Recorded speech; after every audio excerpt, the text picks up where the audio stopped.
Agora sim.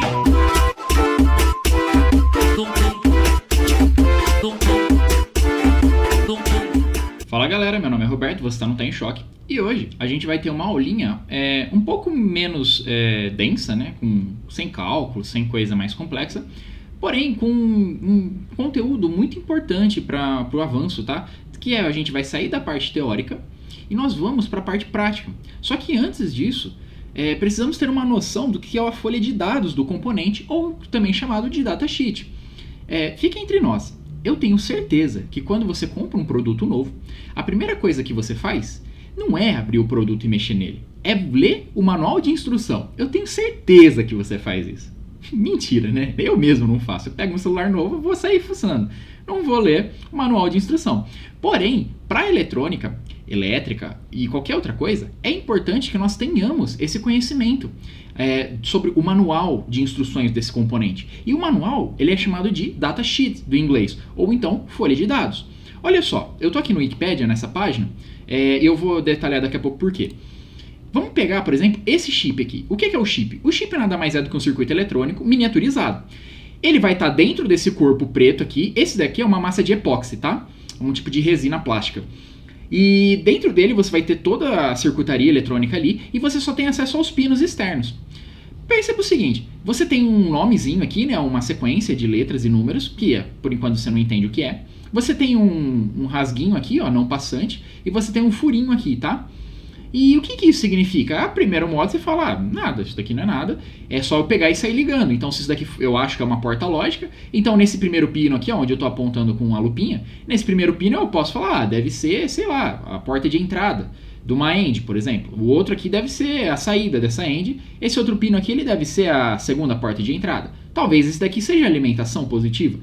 O que acontece é o seguinte, isso daqui é uma caixa preta, literalmente. Você não sabe o que está aqui dentro. Por isso que é importante a folha de dados. Se você sair ligando os pinos a seu bel prazer porque você acha que o pino faz tal coisa, você vai queimar o seu componente eletrônico, tá? E é por isso que a gente precisa do datasheet. O que ocorre? Quando você precisa de um datasheet de alguma coisa, você vai no Google e pesquisa assim, sei lá, preciso de um multiplexador de tantos bits. Legal. Aí ele vai te dar um monte de modelo comercial. Você escolhe um deles, que é um modelo comercial, que vai aparecer a série, que é um número. Por exemplo, nesse caso é o 7400, tá? E aqui tem uma infinidade de outros tipos de modelos, ó, dessa família aqui. A gente fala família porque o 74 é o código referente à tecnologia, tá? E os outros dois números aqui são referentes à função, tá?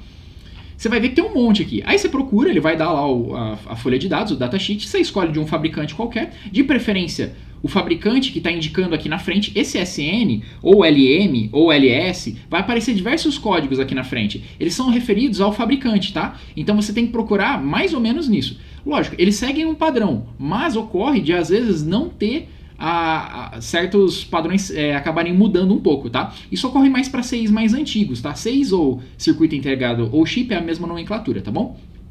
Então sempre procure pelo código certinho. Caso você não ache ou tá muito difícil de achar, vai pelo código de referência aqui da família, que normalmente é para dar certo, tá? Não vai ter grandes diferenças. O que vai mudar então não vai ser a pinagem, a princípio. Vai ser mais alguns parâmetros, como tensão máxima de entrada, corrente máxima de saída, essas coisas, tá? Mas sempre procura achar certinho o código do chip que você procura, tá? Bem, vamos dar um exemplo então começando? Vamos nessa aula trabalhar com esse daqui, ó, o 7400. 4 portas NAND de 2 entradas. Como é que a Wikipedia, quem escreveu isso, sabe disso? Simples. A gente vai abrir aqui a página. Ó, ele já está dando aqui o modelo do PDF, do datasheet. A gente vai acessar ele. Quando você acessa, a primeira coisa que você toma é um susto, né? Porque você vê um monte de coisa aqui, tudo em inglês, você não sabe o que significa. Calma, muito simples. A primeira coisa que você vai olhar aqui, ó, é na parte de cima. Ele normalmente vai te dar uma descrição geral dos tipos de componente que se enquadram nesse tipo de invólucro. E quando eu falo invólucro, vou voltar aqui, ó, eu estou me referindo não só à configuração da massa epóxi aqui que encobre ele, tá? Como também a sequência de pinos e a quantidade de pinos, tá? Que pode variar. Então ele vai falar, ó, por exemplo, se você pegar um CI com a nomenclatura dele escrito SN5400, um chamado SN54LS00 e etc, até SN74S00, se você olhar nesse datasheet, ele vai ter todas as informações desses tipos de componentes, tá bom?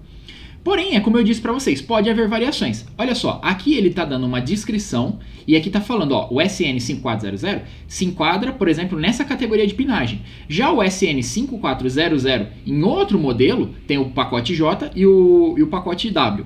Isso daí eles são tipos, tá? Eles são tipos. Um para aplicação comercial e o outro para aplicação militar, tá bom? Então, ó, acontece, se você seguir a nomenclatura aqui baseado na descrição, ó, ele dá uma descrição aqui, você percebe aqui, ó, que o modelo SN5400, o SN54LS00 e o SN54S00, eles são para aplicação militar. E os outros, eles são para aplicação comercial. Aí, a partir disso, você olha aqui e sabe, opa, esse daqui é militar, esse daqui é comercial. E ele também dá o quê? Algumas informações, como, por exemplo, faixas de valores. Você percebe que a diferença entre a temperatura para uso militar vai de menos 55 graus até 125 graus Celsius. Para uso comercial vai de 0 a 70 graus Celsius. Perceba, isso vai impactar no custo do seu projeto. Se você faz um sistema de segurança baseado em porta lógica, por exemplo, e ele vai ser aplicado no Canadá, vamos supor que ele vai ser exportado para o Canadá. Lá atinge temperaturas abaixo de 0 graus. Então é interessante que você utilize um CI nessa configuração. Já que se for um produto nacional, dificilmente você vai cair em temperaturas abaixo de 0 graus. Então você pode utilizar esse outro CI comercial, tá bom? Então isso é uma explicação meio por cima de alguns dados importantes que a gente começa a coletar só de olhar na primeira página. Segunda coisa, às vezes você, nesse caso a gente abriu aqui do Wikipedia sabendo que era uma porta NAND de 4 entradas. Mas como é que eu vou identificar isso? Aqui em cima, ó, ele fala, ó, 2 entradas positivas, portas lógicas NAND. Quádruplas. Isso quer dizer o quê? Opa, eu vou ter 4 portas lógicas NAND, que eu vou ter as entradas aqui, tá? Ou seja, você vai injetar corrente aqui, certo? Então você está colocando tensão nível lógico alto ou nível baixo, e você vai ter saída aqui de corrente ou drenagem de corrente na sua saída, que vai ser por nível lógico alto ou baixo, tá bom? A partir disso, você também vê aqui o pacote, ó, eu falo pacote, mas é o chip, tá? É o invólucro dele. Que você tem o quê? Você vai ter, por exemplo, os pinos 1A e 1B, que eles são referentes aqui embaixo, ó, ele dá o diagraminha, as entradas de uma porta NAND. Depois você vai ter o 1Y, que é a saída daquela mesma porta NAND. Então não adianta eu vir com um fiozinho externo e ligar, por exemplo, um pino de sinal aqui no pino 5, ó, você pode ver que ele vai de 1 a 7 e de 8 a 14. Então no meu pino 5, ele se refere à entrada 2B, que seria a entrada 2B dessa porta NAND. Não adianta eu ligar um pino aqui no 2B, no 2A, e querer pegar a informação do 1Y. Por quê? Não é a mesma porta lógica. Eu estou entrando com informação aqui no 2A e no 2B e estou tentando tirar a informação do Y, que não tem nada a ver, tá? Então tem que tomar esse cuidado. Ele também fala pra gente as alimentações GND e VCC. Nesse caso, VCC se refere à tensão positiva de alimentação e GND é o zero do sistema, tá? A referência.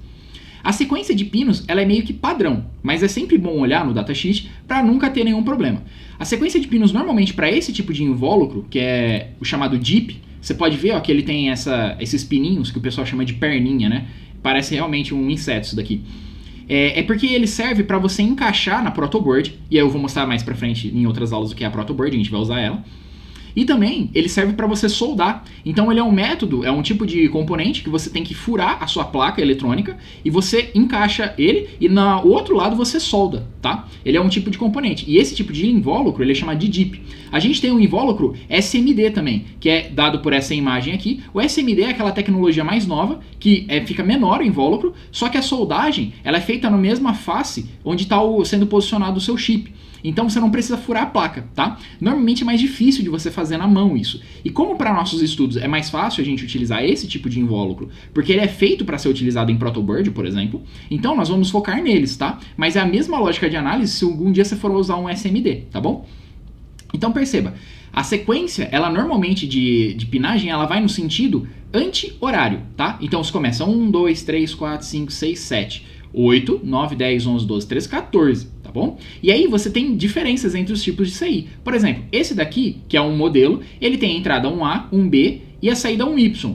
Depois, esse daqui ele vai ter entrada 1A, 1B, 1Y também. Você fala, opa, legal, a porta lógica NAND tá aqui. Só que a alimentação é logo em seguida. Nesse daqui eu não tenho alimentação, eu vou ter outra entrada de porta lógica. A minha alimentação ela vai estar no pino 14, nesse outro de baixo está no pino 4. Então tem que tomar cuidado, é aquela história que eu disse. Não pode sair ligando assim de olho fechado, porque você vai queimar o seu CI, tá bom? Aí você pode se deparar com situações que, poxa, eu não sei também o que esse CI faz, eu não sei a função dele. E na descrição ele vai te dar também uma tabela verdade, explicando como ele funciona. Então olha só que legal essa tabela verdade, ela está numa forma compacta. Perceba, tem entradas A e B, tanto que ele dá aqui, ó, 1A, 1B, 2A, 2B, e a saída Y, tá? Y1, Y2, etc. Quando você tem a configuração de entrada nível alto, em A e B respectivamente, você vai ter a sua saída em nível lógico baixo. Depois, quando você tem a entrada em nível lógico baixo, a entrada A, e a sua saída B ela pode ser tanto em nível lógico alto como nível lógico baixo, por quê? O X é do tri-state, aquilo que a gente viu nas aulas, circuitos combinacionais. Então pode ser tanto nível alto como nível baixo. Se você tiver pelo menos um deles, você pode olhar aqui no datasheet em nível baixo, a sua saída é em nível lógico alto. Isso é a porta, isso daí é uma tabela verdade, resumida, tá? De uma porta NAND, tá bom? Legal, aí você vai dar uma olhadinha aqui, ele tem a norma também, representação esquemática da norma IEC, e esse daqui tá normalmente respectivo à norma ISO. Mas assim, essas normas elas são meio que uma cópia da outra, então não liga. Se você é acostumado a usar essa simbologia aqui, usa ela, se é acostumado a usar essa, usa ela, dá na mesma, tá bom? Aí você vai abaixando aqui, tem um detalhe muito interessante. Voltando aqui para cima, ó.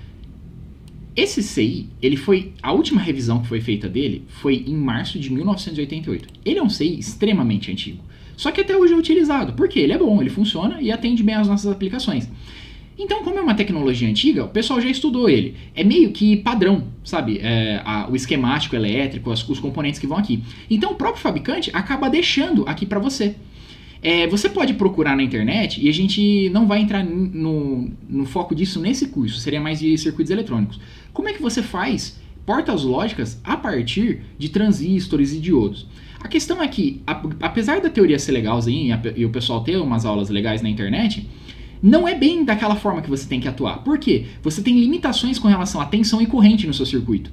Então, se você quiser fazer uma porta lógica baseada em transistores, não é só pegar meia dúzia ali de transistor e cascatear ele com uns resistorzinhos. Você tem que seguir essa topologia que o fabricante está indicando. Você vê que existem tipos específicos de transistor, você vê que tem tipos específicos de diodo, como por exemplo o diodo Schottky aqui.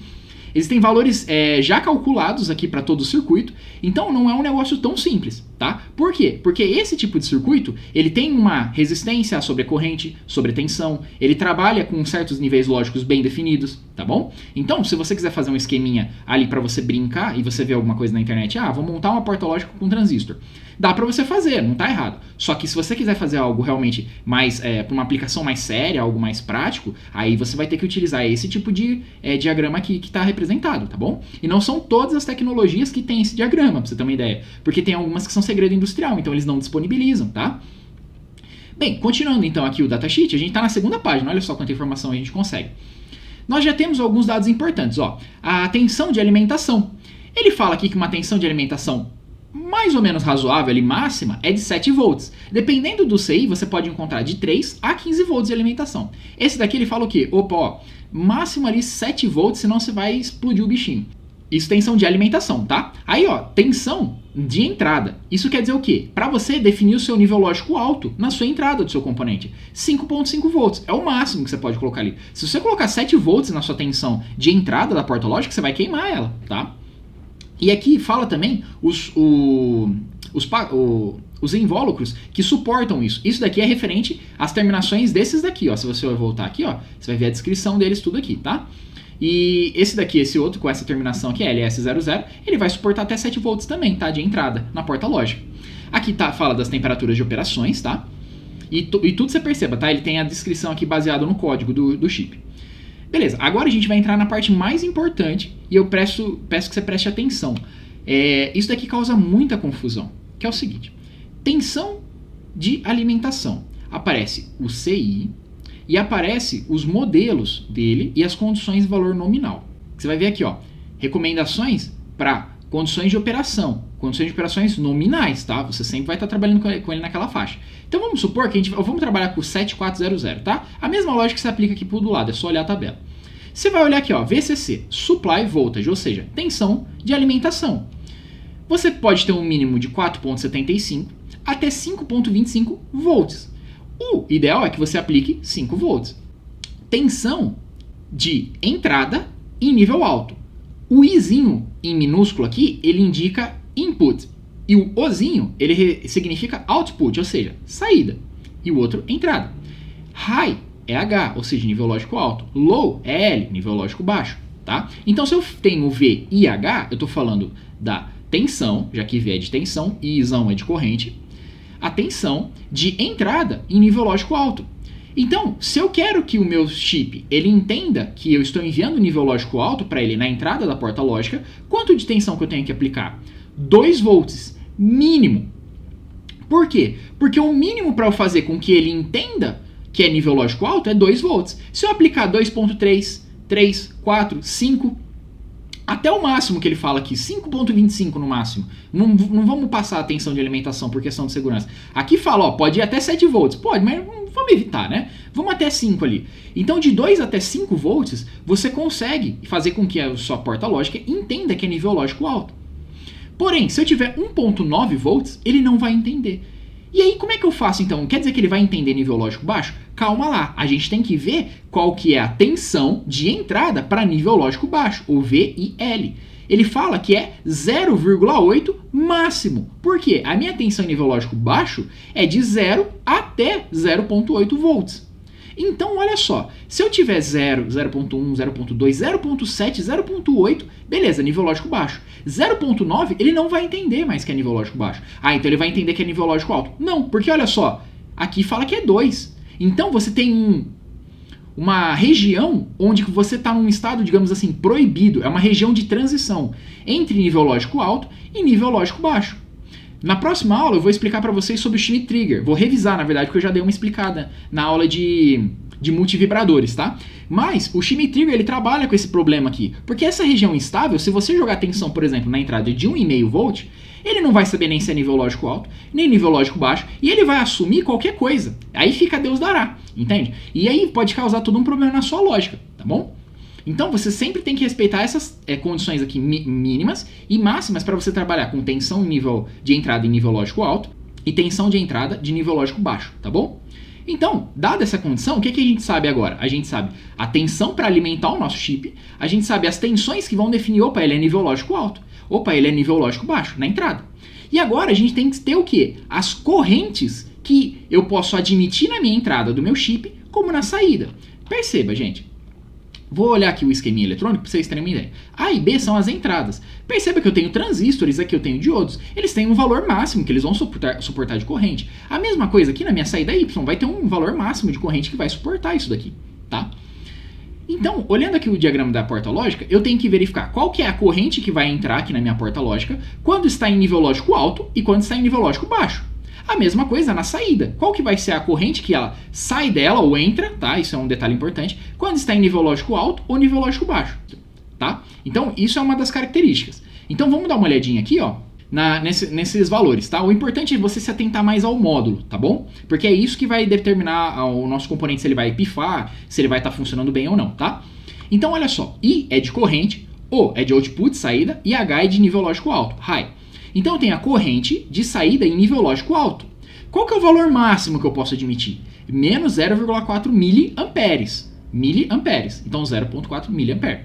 Legal. Então quer dizer que se eu estiver enviando aqui na minha porta lógica nível lógico alto, ele vai poder fornecer no máximo 0,4 miliamperes. Tá, segura esse dado. Tá? Isso é muito importante. Segura esse dado. Depois eu vou ter a corrente de saída em nível lógico baixo. Opa, 16 miliamperes. Então quer dizer que se eu tiver com essa porta lógica aqui, aí eu caio para nível lógico baixo. Qual que é a corrente que vai ser drenada daqui? Vai ser 16 miliamperes. Olha só que interessante. Dependendo da configuração que a gente vai fazer, e eu vou reforçar isso mais para frente em algumas aulas, quando a gente estiver em módulos mais fazendo atividades mais práticas, que você tenta acionar dispositivos como LEDs nas saídas diretamente das suas portas lógicas. Só que um LED, ele tem uma corrente mínima de excitação em torno de 15 a 20 miliamperes, podendo chegar até 30 dependendo do modelo. Isso quer dizer que, vamos supor no pior caso, que você tem um LED que ele necessita de 30 miliamperes para ser acionado. Estou falando de LED pequenininho, tá? Eu vou deixar na tela aí para vocês a imagem de um LED para quem não sabe o que é.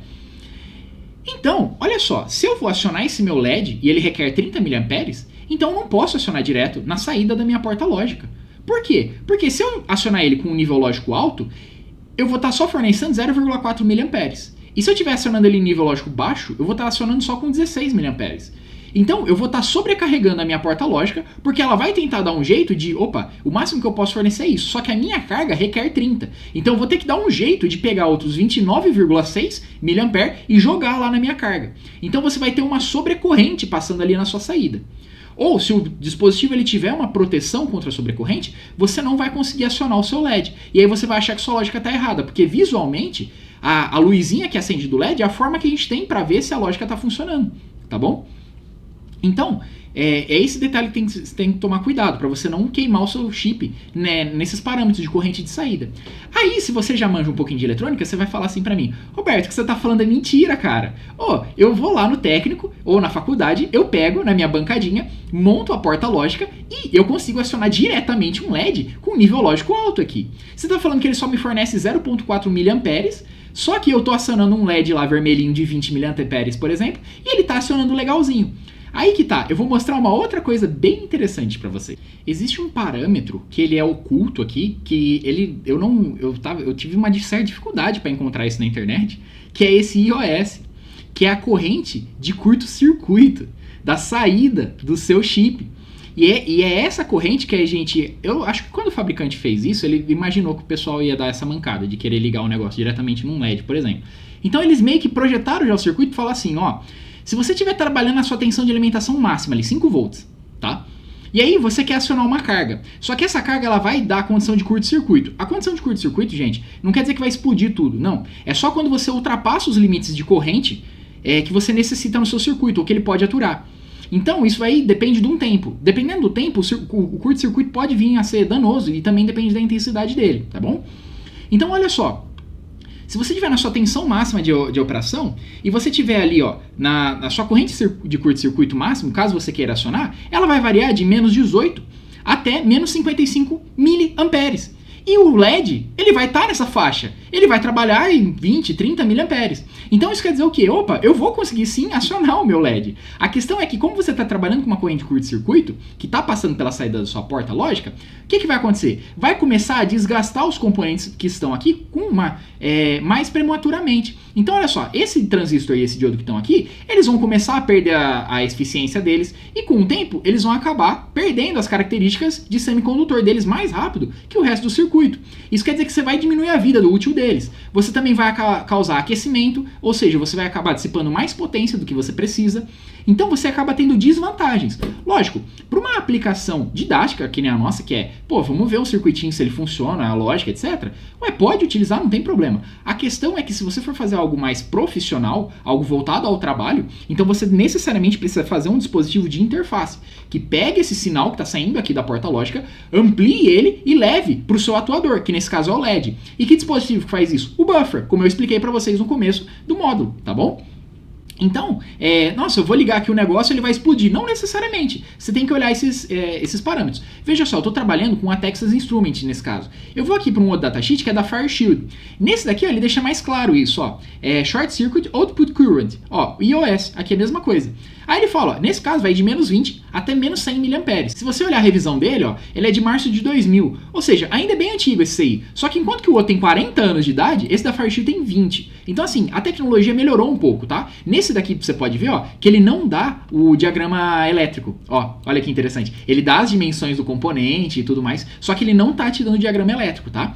Então, ele vai ter as mesmas informações, eu estou em outro datasheet também, vocês podem ver. Ele está dando, as informações são parecidas, tá? Mas não são as mesmas. Você pode ver aqui que dá uma mudadinha nas correntes. Então é isso que você tem que tomar cuidado, tá bom? Ele também tem uma outra descrição que eu acho bem interessante. Vou continuar trabalhando nesse datasheet. Aqui no da Texas vai ter também isso, tá? Tá logo aqui embaixo. Eu só vou mudar de datasheet para vocês verem que é a mesma coisa. Que é com relação a tempo de acionamento. Olha só, o tempo de propagação de atraso, tá? Que também pode ser chamado tempo de acionamento. Quando você está indo de nível baixo para nível alto na sua saída. Então, olha só, ele pode ter um máximo de 15 nanosegundos. Quando que isso é importante? Quando você começa a ter uma cascata muito grande de chips ali. Uma porta lógica ligando na outra, contadores assíncronos, por exemplo, que nem eu expliquei para vocês. E a mesma coisa, de nível alto para baixo na saída. Você vai ter um atraso ali máximo de 15 nanosegundos, tá bom? Bem, aí depois, se você precisar fazer um CAD do desenho para montagem, alguma coisa que ele tem aqui todas as dimensões, é só você copiar caso já não tenha uma biblioteca, etc. Bem, o mais importante de datasheet é isso, gente. Você tem todas as informações que você precisa, tem que saber um pouquinho de inglês, tá? Para ajudar isso. Mas acabei de explicar para vocês as informações base que você vai precisar para qualquer tipo de CI. Não necessariamente porta lógica. Hoje foi focado em porta lógica. Mas conforme a necessidade, a gente vai entendendo todos os tipos de CI, tá bom? Bem, eu espero que a aula tenha ajudado vocês. Se vocês gostaram, deixa o seu like aí. E se qualquer dúvida, deixa no comentário, tá bom? Muito obrigado, até a próxima aula.